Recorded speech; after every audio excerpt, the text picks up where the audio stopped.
পিনাকি ভট্টাচার্য দাদাকে নিয়ে কি হলো, তাকে স্বাস্থ্যমন্ত্রী বানানোর জন্য চেষ্টা করা হচ্ছে এবং তার সাথে ডক্টর ইউনূস নিজে কানেক্টেড হয়েছেন। এ ব্যাপারে এর চাইতে খুশির সংবাদ আর আমাদের জন্য কি হতে পারে? কিন্তু খেলা ঘুরে গেছে, উপদেষ্টা মণ্ডলী আর পারতেছে না। পিনাকি দাদা বারবার বসুন্ধরা গ্রুপের চেয়ারম্যান আহমেদ আকবর সুবহান ও এমডি সায়েম সুবহান রানভীর সহ তাদের পরিবারের 8 সদস্যের ব্যাংক হিসাব জব্দের নির্দেশ দেওয়া হচ্ছে। এই জন্য বিএনপি খুব দ্রুত নির্বাচন চাচ্ছে, তড়িঘড়ি করে, পারলে 1 মাসের মধ্যে যদি নির্বাচন হয় তাতেও বিএনপির কোনো আপত্তি নেই। তো এটা যত প্রলম্বিত হবে তত বিএনপির জন্য বিপদ এবং বিপত্তি ডেকে নিয়ে আসবে। এই জন্য বিএনপি খুব দ্রুত নির্বাচন চাচ্ছে। তো এই কারণে কি হলো, বিএনপির মধ্যে এবং ডক্টর ইউনূসের সরকারের মধ্যে আলটিমেটলি একটি মনস্তাত্ত্বিক যুদ্ধ শুরু হয়ে যাবে, যার কিছু লক্ষণ আমরা দেখতে পাচ্ছি। অবশেষে ভারত ছেড়েছেন বাংলাদেশের সাবেক অবৈধ প্রধানমন্ত্রী শেখ হাসিনা। এই মুহূর্তে তিনি ভারতে অবস্থান করছেন না, অবস্থান করছেন কোথায়? দুবাইয়ে। তো দুবাইয়ের মধ্যে কার কাছে? শামীম ওসমানের কাছেই তিনি গেছেন বলে ধারণা করা হচ্ছে। ভারতে পালানোর সময় সাবেক ভূমিমন্ত্রী নারায়ণ চন্দ্র আটক। প্রিয় দর্শক, এই দুঃখ নারায়ণ চন্দ্র রাখবে কোথায়? মামার বাড়িতে এত কিছু করলো, মামার বাড়ি থেকে নির্বাচিত হলো মন্ত্রী হওয়ার জন্য। এই খাদ্যপণ্যের দাম এই সরকার কিছুই করতে পারেনি, নিয়ন্ত্রণ তো দূরে থাক, কিছুই করতে পারেনি। মানে সরকারের যে একটা মানে বাজারে গেলে বোঝা যায় না যে এদেশে একটা সরকার এক্সিস্ট করে।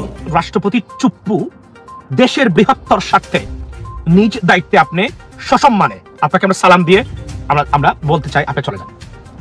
আপনাকে পদত্যাগ করানোর জন্য যদি সম্মানিত দর্শক, আসসালামু আলাইকুম। নতুন নিউজ ভিডিওতে আপনাদের জানাচ্ছি স্বাগতম। এইমাত্র পাওয়া তাজা এবং গরম খবর, পিনাকি ভট্টাচার্যকে কিন্তু বাণিজ্য মুখ্যমন্ত্রী বানিয়ে দিতে যাচ্ছে প্রধান উপদেষ্টা ডক্টর মোহাম্মদ ইউনূস। প্রিয় দর্শক বন্ধুরা, সেই সাথে সাথে কিন্তু তারেক রহমান বিদেশ থেকে একটু হুঙ্কার দিয়ে কথা বলেছেন, নতুন একটি ভাষণ দিয়েছে। সেই বিষয়গুলো দেখতে পারবেন আজকের এই ভিডিওতে। আজকের এই ভিডিওটি খুবই চমৎকার এবং চাঞ্চল্যকর হতে চলেছে। আশা রাখছি ভিডিওটি স্কিপ না করে সম্পূর্ণ দেখবেন। যে ভিডিওতে শুরুতে যে ভিডিওগুলো দেখেছিলাম সেই ভিডিওগুলো আপনারা বিস্তারিতের মাধ্যমে দেখতে পারবেন। আমি আর বেশি কথা বাড়াবো না এবং বাড়াবো না। প্রিয় দর্শক বন্ধুরা, যারা এখন চ্যানেল সাবস্ক্রাইব করে রাখেন, চ্যানেল সাবস্ক্রাইব করে দিয়ে আমাদের পাশেই থাকবেন। চলুন তাহলে এই ভিডিওতে একটি লাইক করে দিয়ে আমরা বিস্তারিত ভিডিওগুলো মোবাইলের স্ক্রিন থেকে ধারাবাহিকভাবে দেখে আসি।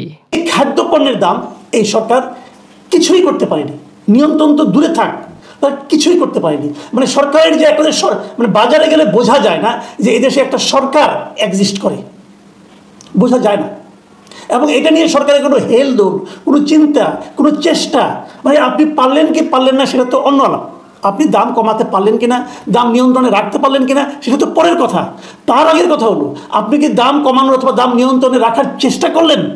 আপনি চেষ্টাও করছেন না, অথচ বড় বড় মুখ করে আপনি একটা সরকার চালাচ্ছেন, বড় বড় ডায়লগ দিচ্ছেন, এর তার সঙ্গে মিটিং করে সাফল্যের কথা বলছেন। ওই সাফল্যটা কোথায়? আজকে আমি একটা পত্রিকা পড়লাম, একটা পত্রিকা মানে দৈনিক প্রথম আলোতে পড়লাম, শিরোনাম হলো কাঁচামরিচের কেজি 400 টাকা, বেড়েছে সব সবজির দাম। মানে জাস্ট আজ রবিবার তারা বাজারে গিয়েছিল, বাজারে যে দেখেছে যে কাঁচা মরিচের দাম প্রতি কেজি 400 টাকা, আর অন্যান্য সব কিছু দাম বেড়েছে। এই যে দাম বাড়ছে, আর ডিমের দাম, প্রতি পিস ডিমের দাম এখন 15 টাকা, প্রতি পিস একটা ডিমের দাম 15 টাকা। তাহলে 12টা ডিমের দাম কত আসে ভাবুন? 12টা ডিমের দাম আসে 180 টাকা। 180 টাকা কখনো ডিমের দাম হয়েছিল? এই কথাটা বলুন আপনারা একবার। ডিমের ডজন 180 টাকা। আমরা যে স্বৈরাচারী শাসনের কথা বলতাম, হাসিনার কথা বলতাম, যখন নাকি আমরা বলতাম যে বাজার নিয়ন্ত্রণ করছে সিন্ডিকেট, আমরা যখন বলতাম বাজারে চাঁদাবাজের মহোৎসব এবং চাঁদাবাজদের কারণে জিনিসপত্রের দাম বেড়ে যাচ্ছে, এসব যখন আমরা প্রতিদিন বলতাম এবং বলে বলে হাসিনা গভর্নমেন্টকে গালাগাল করতাম, হাসিনার বাণিজ্য মন্ত্রীদের পারলে গাড়ির চামড়া তুলে দিতাম, সেই সময়েও এই দেশের কেউ এই পর্যন্ত বলতে পারবে না যে ডিম 180 টাকা ডজন কেউ কিনেছে, অথবা ডজনের কথা বাদ দিন, 60 টাকা হালি কেউ ডিম কিনেছে, অথবা প্রতি পিস ডিম কেউ 15 টাকা করে কিনেছে, এই দেশের কেউ বলতে পারবে না। কিন্তু আমাদের এই ইউনূস সরকার সেটা আমাদেরকে বলিয়ে দিচ্ছে। কেন কেন পারছেন না? পারছেন না তো দায় স্বীকার করছেন না কেন? মানুষের হেল্প চান, মানুষকে বলেন কী করতে হবে। আপনি পারছেন না, যে মন্ত্রী দায়িত্বটা তাকে সরিয়ে দিন। যিনি বাণিজ্য মন্ত্রণালয়ে দায়িত্বে আছেন ওনাকে সরিয়ে দিন। লোক ভালো, কোনো সন্দেহ নাই। আমি ভালো লোকদের কী করবো যদি অকর্মণ্য হয়? অকর্মণ্য ভালো লোকদের কি একটা কথা, একটা মুখস্থ একটা কথা আমি শুনতেছি, কিছু বললেই বলে 16 বছরের আবর্জনা 16 দিনে কি শেষ হবে, 2 মাসে কি শেষ হবে? ভাই শেষ হওয়ার তো দরকার নাই, বাড়বে কেন? আমাকে বলেন বাড়বে কেন? আমি তো শেষ করতে বলছি না। 180 টাকা ডিম তো আমি কখনো কিনিনি, এখন আমি কিনবো কেন? আপনি কি এমন করছেন দাম বেড়ে যাবে? সিন্ডিকেট কি এখন আছে? আওয়ামী লীগের সিন্ডিকেট ছিল, আওয়ামী লীগের সরকারের সুবিধাভোগী বলতাম আমরা। তারা কি এখনও সক্রিয়? তারা কি এই সরকারের কাছ থেকে সুবিধা পাচ্ছে? অথবা তারা কি এই সরকারকে কিছু দেওয়ার বিনিময়ে সুবিধা পাচ্ছে? চাঁদাবাজি কারণ বাজারে এখনও আছে। কেন আছে? তাহলে তারা এই সরকারও কি চাঁদাবাজের মধ্যে নেমে গেছে? তাহলে কি যেই লাউ সেই কদু? আমরা কি আগের অবস্থায় চলে যাচ্ছি অথবা আগের মতোই আছি? কেন হবে এরকম? এটার জন্য তো আমাদের লোকজন, আমাদের ছেলেরা, আমাদের মেয়েরা, আমাদের সাধারণ মানুষ, আমাদের ছাত্ররা, যুবকরা এত প্রাণ দেয়নি। এই জন্য যে প্রত্যাশা নিয়ে আপনাদেরকে ক্ষমতায় বসানো হয়েছিল, যে প্রত্যাশা পূরণ করবেন বলে আপনারা অঙ্গীকার করেছেন, সেটা আপনি পারছেন না। কেন পারছেন না? কেন পারছেন না? কারণ অযোগ্য লোকদেরকে আপনারা উপদেষ্টা নিয়োগ করেছেন, একদম অযোগ্য লোকদের নিয়োগ করেছেন। অযোগ্য লোকের কাছ থেকে সুফল আশা করা যায় না। যারা এই দায়িত্বে আছেন, বাণিজ্য মন্ত্রণালয়ের বাণিজ্যমন্ত্রীর দায়িত্বে যিনি আছেন, বাণিজ্য মন্ত্রণালয়ের দায়িত্বে যিনি আছেন, সেই সালেউদ্দিন আহমেদ সাহেবকে আমি বলতে চাই, ভাই আপনি পারেন নাই। আপনি অনেক ভালো মানুষ, আপনার সাফল্যের কোনো শেষ নেই অন্যান্য ক্ষেত্রে, কিন্তু আপনি বাণিজ্য মন্ত্রণালয়ের দায়িত্ব পালন করতে পারেন নাই। আপনি ব্যর্থ হয়েছেন নির্মমভাবে, নির্লজ্জভাবে। এই পদে আপনি থাকার কোনো অধিকার নাই। আপনি বলে দেওয়া উচিত দেখে পারছি না, সবাইকে সব কাজ পারতে হবে এমন কোনো কথা নাই। এইবার মজার ব্যাপার দেখেন, কত কথা কত ভিডিও পিনাকি দাদা করে, কিন্তু সবকিছুই কিন্তু তারা দেখে। এটা থেকে আমরা বুঝতে পারি সামান্য একটা পোস্ট পিনাকি ভট্টাচার্য দাদা করছে, এবং সেই পোস্টটাকে কেন্দ্র করে পিনাকি ভট্টাচার্য দাদার সাথে কথা বলা হয়েছে, যোগাযোগ করা হয়েছে, এবং তার এই পরিকল্পনাকে বাস্তবায়ন করার জন্য যা করা দরকার সেখান থেকে তার থেকে টিপস নেওয়া হচ্ছে। পিনাকি ভট্টাচার্য দাদা স্বাস্থ্য উপদেষ্টা না হয়েও তিনি দেশের মন্ত্রণালয়ের সাথে কাজ করছেন। এর চাইতে ভালো আর এর চাইতে গর্বের আর কি হতে পারে? এখানে একটা ব্যাপার আছে, পিনাকি ভট্টাচার্য দাদা যেটা বলতেছেন আপনাদেরকে একটু আমি শোনাচ্ছি। সকালে আমি স্বাস্থ্য উপদেষ্টা হইলে কি করতাম এটা নিয়ে একটা পোস্ট করেছিলাম। লেখাটা স্বাস্থ্য উপদেষ্টার নজরে এসেছে। উনি মন্ত্রণালয়কে নির্দেশ দিয়েছেন আমার সাথে কথা বলে পরিকল্পনাটা বিস্তারিত করতে। ওনাদের সাথে কথা হলো, ওনারা নীতিগতভাবে পরিকল্পনাটা গ্রহণ করেছেন। আমিও পরিপূর্ণ সাহায্য করব সরকারকে এই পরিকল্পনা বাস্তবায়ন করতে। আহতদের জন্য যদি কিছু করতে পারি মনে শান্তি পাবো। আমি আমার ক্ষেত্র থেকে প্রফেসর ইউনূস সরকারকে যথাসাধ্য সাহায্য করে যাব। আমি বিরোধী দলীয় দায়িত্ব পালন করলেও এই সরকারকে রক্ষা করাটাও আমার দায়িত্ব, কিন্তু সরকারের ক্রিটিসিজম আমি করা থেকে বিরত থাকবো না। মানে তিনি স্পষ্ট বলে দিয়েছেন আমি সহযোগিতা করব, কিন্তু সরকারের যে ভুল, সরকারের চালাপালা যা করতেছে, এটা যে ভুল যে ধরে দেওয়া, এটা থেকে আমি বিরত থাকবো না। এটা আমি করবো এবং চালিয়ে যাব। মানে উপদেষ্টা মণ্ডলীতে না থেকেও, দেশে না থেকেও দেশের মানুষের জন্য এত ফিকির, এত কিছু করা যায়, এটা পিনাকি দাদাকে না দেখলে আসলে বোঝার উপায় নেই। একজন নিঃস্বার্থভাবে যদি দেশকে কেউ ভালোবাসে, আমি সেই ভালোবাসা পিনাকি ভট্টাচার্য, কনক সারওয়ার এবং সাংবাদিক ইলিয়াস, এই তিন ব্যক্তির ভিতরে আমি দেখেছি। কোনো পক্ষপাতিত্ব না, তাদেরকে আমার ব্যক্তিগতভাবে ভালো লাগে। দল যেটা করুক সেটা বিষয় নেই, কিন্তু তার মানুষ হিসেবে এই ফেসিস্ট উত্থানের পিছনে পিনাকি দাদার অবদান, কনক সারওয়ারের অবদান, ডক্টর সাংবাদিক ইলিয়াসের অবদান, এটা কি ভোলার মতো? এমনকি এই সরকার যদি 5 বছর থাকে বা আরও বেশি সময় থাকে, এটা জামাতের জন্য এই মুহূর্তে কোনো সমস্যা নয়। কিন্তু বিএনপির জন্য যে সমস্যা, সেটা হলো বিএনপি যদি দীর্ঘ সময় অপেক্ষা করে, তাহলে এত বড় একটি দল তাদের পক্ষে ক্ষমতাহীনভাবে নিয়ন্ত্রণ করা সমস্যা হয়ে পড়বে। 2 নম্বর হলো যে সরকার ঢাকা শহরে, সচিবালয়, বিভিন্ন জায়গাতে ক্ষমতা দেখাচ্ছে বটে, কিন্তু তৃণমূলে মূলত বিএনপি নেতাকর্মীরা ক্ষমতা ভোগ করছে। ফলে অনেক নেতাকর্মীর বিরুদ্ধে নানা রকম অভিযোগ আসছে, যেগুলো নিয়ন্ত্রণ করা দলের যারা সেন্ট্রাল নেতৃবৃন্দ তাদের পক্ষে সাংগঠনিক ক্ষমতা দ্বারা সম্ভব নয়। তাদের প্রশাসনিক ক্ষমতা দরকার। এখন প্রশাসনিক ক্ষমতা ডক্টর ইউনূসের হাতে। তো তিনি তো বিএনপির পক্ষ হয়ে সেই বিএনপির পরামর্শ অনুযায়ী বিএনপির নেতাকর্মীদের বিরুদ্ধে অবস্থান নেবেন না। তিনি যেটি করবেন, তিনি যদি চাঁদাবাজির বিরুদ্ধে অবস্থান নেন, সন্ত্রাসের বিরুদ্ধে অবস্থান নেন, অপারেশন পরিচালনা করেন, এবং সেক্ষেত্রে দেখা যাচ্ছে যে বেশিরভাগ বিএনপি নেতাকর্মী সেখানে যাকে বলা হয় দুর্বিষহ অবস্থার মধ্যে পড়বে, মামলা মোকদ্দমায় নতুন করে তারা জড়াবে, এবং এর ফলে বিএনপির জনপ্রিয়তা কমে যাবে, গ্রহণযোগ্যতা কমে যাবে, এবং বিএনপির যারা প্রতিদ্বন্দ্বী তাদের জন্য রাজনৈতিক সম্ভাবনা তৈরি করবে। এই জন্য বিএনপি খুব দ্রুত নির্বাচন চাচ্ছে, তড়িঘড়ি করে, পারলে 1 মাসের মধ্যে যদি নির্বাচন হয় তাতেও বিএনপির কোনো আপত্তি নেই। এর কারণ হলো এখন তত্ত্বাবধায়ক সরকার বা অন্তর্বর্তীকালীন সরকার, নির্বাচন কমিশনে যদি স্বয়ং শেখ হাসিনাকে বসিয়ে দেওয়া হয়, এখন এরকম একটা অবস্থা তৈরি হয়েছে, কিংবা ওবায়দুল কাদেরকে যদি এখানে স্বরাষ্ট্রমন্ত্রী বানানো হয়, তবুও বিএনপির বিজয় ঠেকিয়ে রাখা সম্ভব নয়, নিশ্চিত বিজয়। কিন্তু এটা যত প্রলম্বিত হবে তত বিএনপির জন্য বিপদ এবং বিপত্তি ডেকে নিয়ে আসবে। এই জন্য বিএনপি খুব দ্রুত নির্বাচন চাচ্ছে। তো এই কারণে কি হলো, বিএনপির মধ্যে এবং ডক্টর ইউনূসের সরকারের মধ্যে আলটিমেটলি একটি মনস্তাত্ত্বিক যুদ্ধ শুরু হয়ে যাবে, যার কিছু লক্ষণ আমরা দেখতে পাচ্ছি। বিএনপির কথা, জামাতের কথা এবং সরকারের কথা, তত্ত্বাবধায়ক সরকারের বা অন্তর্বর্তীকালীন সরকারের কথার মধ্যে কোনো কনসিস্টেন্সি নেই, ধারাবাহিকতা নেই। 2 নম্বর হলো যে বিএনপি যা চাচ্ছে, ডক্টর মোহাম্মদ ইউনূস তার বিপরীত দিকে ছুটছেন। বিএনপি যদি ডালে ডালে হাঁটার চেষ্টা করে নির্বাচন নিয়ে, আর নির্বাচনকে অ্যাভয়েড করার জন্য, প্রলম্বিত করার জন্য ডক্টর মোহাম্মদ ইউনূস সেই পাতায় পাতায় হাঁটছেন। তো এইরকমই একটি অবস্থার মধ্যে ডক্টর মোহাম্মদ ইউনূসের সাথে যেন সম্পর্ক নষ্ট না হয়, বিএনপি প্রাণান্ত চেষ্টা করছে, কিন্তু তারপরেও যেহেতু বিএনপির প্রয়োজন, অভাব, দরকার, এই কারণে বিএনপি অনেক সময় তার মেজাজ ঠিক রাখতে পারছেন না। এই জন্য আমরা বিএনপির ভারপ্রাপ্ত চেয়ারপারসন তাকে কখনো দেখি সাহায্যের হাত বাড়ানোর অঙ্গীকার তিনি করছেন, ডক্টর মোহাম্মদ ইউনূসের প্রতি আহ্বান জানাচ্ছেন, আবার পরদিনই তিনি নির্বাচন যত দ্রুত সম্ভব সেটা দাবি করছেন। তো এই অবস্থার মধ্যে যখন বিএনপি এবং ডক্টর মোহাম্মদ ইউনূসের বৈঠক হলো, সেই বৈঠকের কিছু ভিডিও ফুটেজ, কিছু স্টিল ছবি আমি দেখার চেষ্টা করলাম। তো সেখানে উভয় পক্ষই অভিনয় করার চেষ্টা করেছেন। অর্থাৎ ডক্টর মোহাম্মদ ইউনূস বেশ হাসি খুশি প্রাণোচ্ছল থাকার চেষ্টা করেছেন কিছু সময়, আবার হঠাৎ করে দেখলাম যে তার মুখ নিদারুণ গম্ভীর হয়ে গিয়েছে এবং তিনি চিন্তিত, বিরক্ত, বিব্রত, এরকম ছবিও আমরা দেখতে পেয়েছি। কিন্তু আবার খোলামেলা প্রাণবন্ত, বিশেষ করে প্রথম আলো যারা ডক্টর মোহাম্মদ ইউনূসকে খুব বেশি প্রমোট করছেন, তাদের একদম ফ্রন্ট লাইনে বিএনপির সঙ্গে যে ছবি এসেছে সেখানে ডক্টর মোহাম্মদ ইউনূসকে বেশ হাসি খুশি দেখা গিয়েছে। আবার তার সঙ্গে যারা অংশগ্রহণ করেছেন মির্জা ফখরুল সহ নেতৃবৃন্দ, তারা কিন্তু সেই প্রথম আলোর ছবিতে অতটা প্রাণোচ্ছল ছিলেন না। কিন্তু যেটি আমরা আন্দাজ করতে পারি, একেবারে নিখুঁতভাবে আন্দাজ করতে পারি, সেটি হলো বিএনপি নেতাদের বডি ল্যাঙ্গুয়েজ দেখে। তারা বৈঠক শেষে যে সংবাদ সম্মেলন করেছেন, সেই সংবাদ সম্মেলনে তাদের সকলের মুখচ্ছবি, শরীরের ভাবভঙ্গি, চোখের জ্যোতি সব কিছু ছিল নেতিবাচক। অর্থাৎ তারা ডক্টর মোহাম্মদ ইউনূসের সঙ্গে বৈঠকের মাধ্যমে একটি সুসংবাদ নিয়েও বের হতে পারেননি। তাদের নেতাকর্মীদের বিরুদ্ধে যে 50 লাখ ভুয়া মামলা রয়েছে, কত দ্রুত এই মামলাগুলো একেবারে উইথড্র করা যায়, এই ব্যাপারে ডক্টর মোহাম্মদ ইউনূস যদি বলতেন যে আগামী 24 ঘন্টার মধ্যে আমি এই মামলাগুলো নিষ্পত্তি করার ব্যবস্থা করছি, বিএনপি খুশি হয়ে যেত। কিন্তু এই ব্যাপারে ডক্টর মোহাম্মদ ইউনূস কী বলেছেন, বিএনপি কী বলেছে, তা সংবাদ সম্মেলনে আমরা জানতে পারিনি। নির্বাচন নিয়েও সেখানে সুনির্দিষ্ট কোনো কথাবার্তা হয়েছে বলে আমরা বুঝতে পারিনি।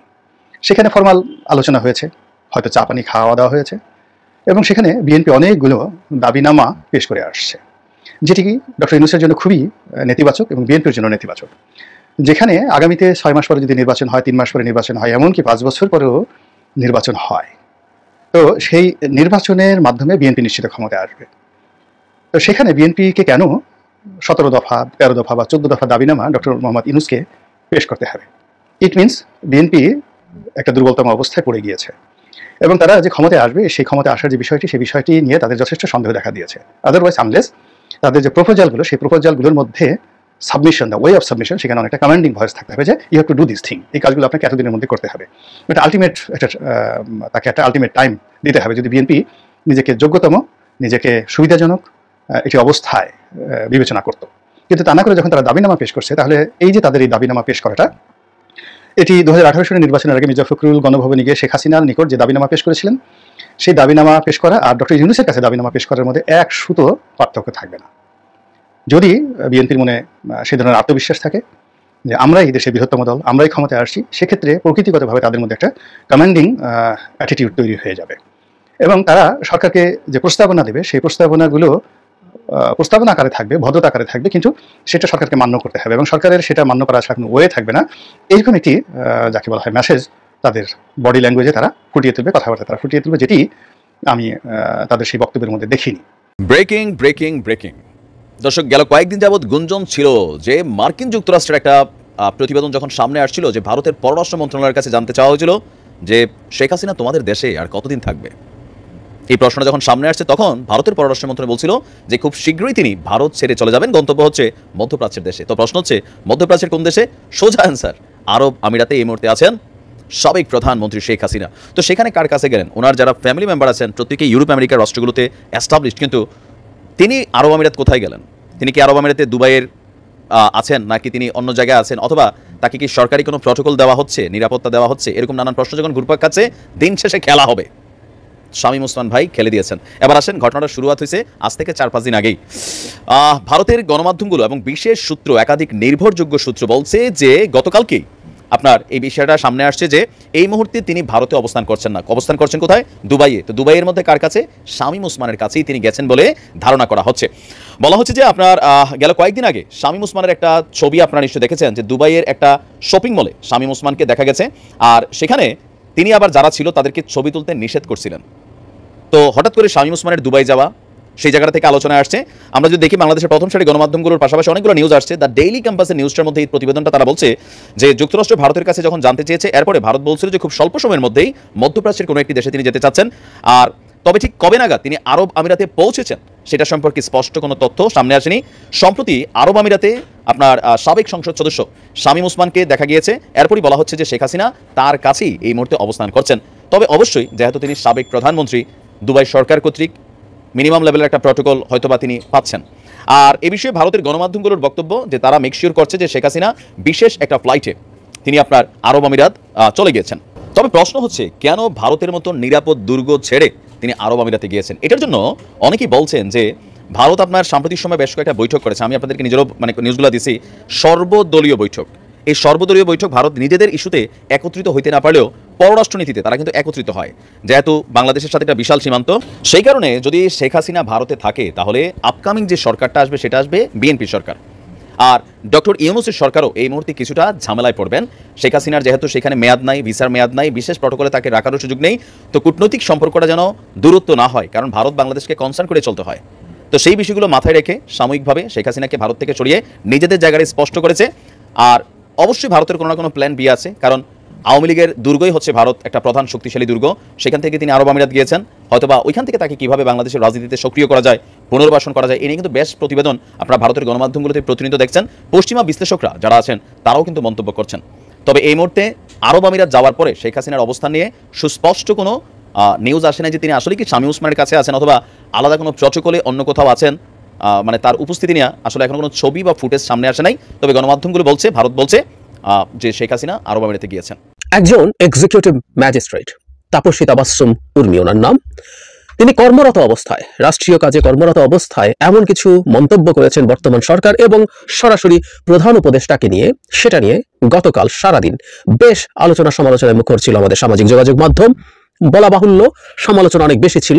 কত বড় চিন্তাগত দিক থেকে, কত বড় অনৈতিক হলে, চিন্তার দিক থেকে কত বড় বর্বর হলে একটা মানুষ এভাবে লিখতে পারে। তিনি বলছেন আবু সাইদ বিশৃঙ্খলা সৃষ্টি করি, সন্ত্রাসী একটা ছেলে যে কিনা বিশৃঙ্খলা করতে গিয়ে নিজের দলের লোকের হাতেই মারা পড়লো, সে নাকি শহীদ। এটাও এখন মানা লাগবে। পরে আরো অনেক কথা, জাস্ট প্রথম 2-3টা বাক্য।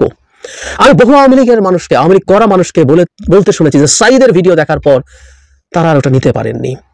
আমি অনেককে বলতে শুনেছি, আওয়ামী লীগ করা মানুষজন। আর এখানে একজন বসে কথা বলছেন এইভাবে।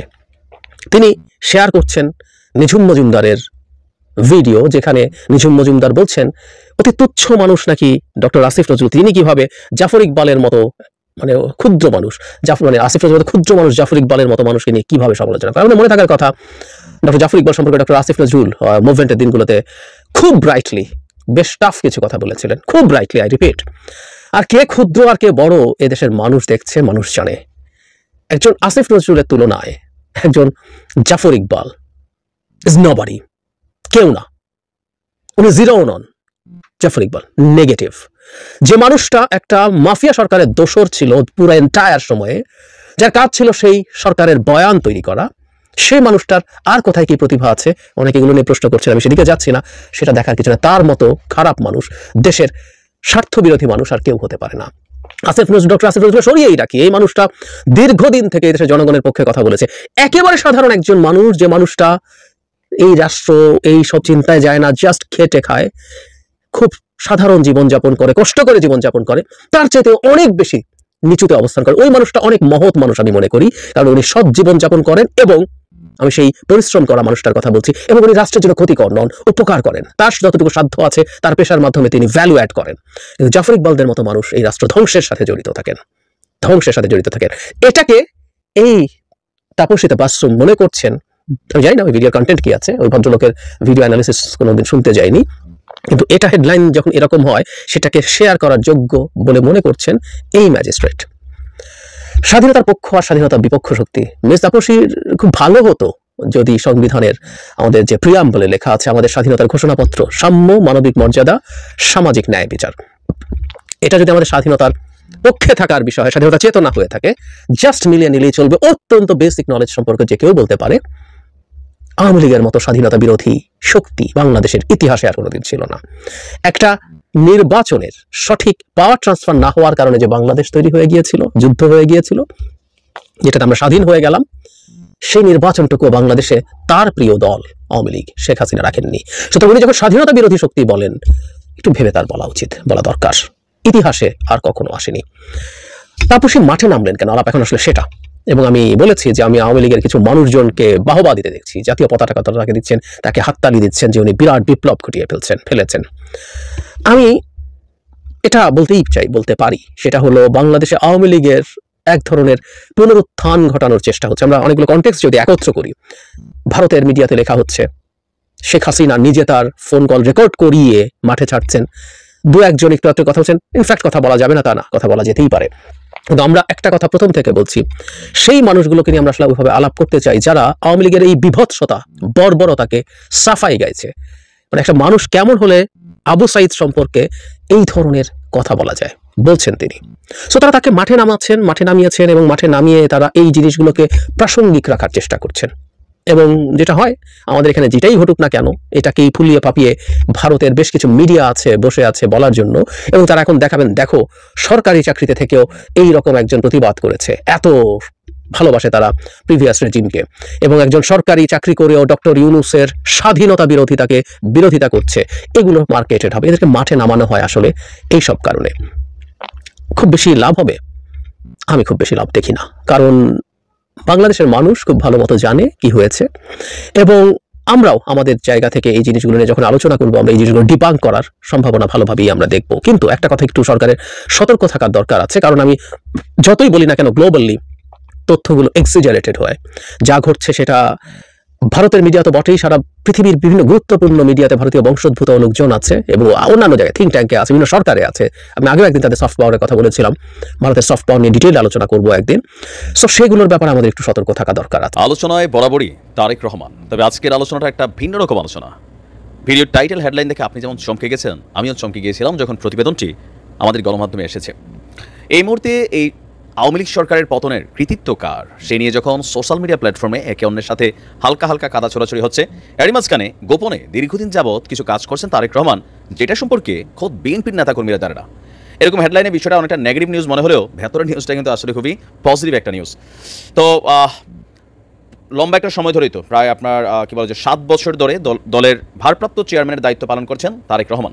ফেসিবাদী সরকারের বিরুদ্ধে দলের আন্দোলন সংগ্রামে নেতৃত্ব দিয়েছেন, আর বিএনপির তারা দাবি করে থাকেন যে অরিজিনালি তারেক রহমান হচ্ছেন মূল মাস্টারমাইন্ড, আর এই মাস্টারমাইন্ড নিয়ে অন্যান্য বক্তব্য আছে। যাই হোক, এখন দিন শেষে আওয়ামী লীগ সরকার পতনের পর এই মুহূর্তে দলীয় কর্মকাণ্ড পরিচালনা এবং সরকারকে সহযোগিতা করতে বা বিএনপির মধ্যে যে ঝামেলাগুলো আছে বা বিভিন্ন জায়গায় যে বিচ্ছিন্ন ঘটনাগুলো ঘটছে সেগুলোকে যেমন শক্ত হাতে দমন করছেন, এর পাশাপাশি গেল বন্যা এর আগে দীর্ঘ প্রায় 1 যুগের কাছাকাছি এমন কিছু কাজ করেছেন যেটা প্রকাশ্যে আসেনি, আর যেটা তিনিও সামনে আনতে চান না, কারণ তিনি চান এই কাজগুলো গোপনে থাকুক। ডিফারেন্ট একটা নিউজ, আমিও একটু আশ্চর্য।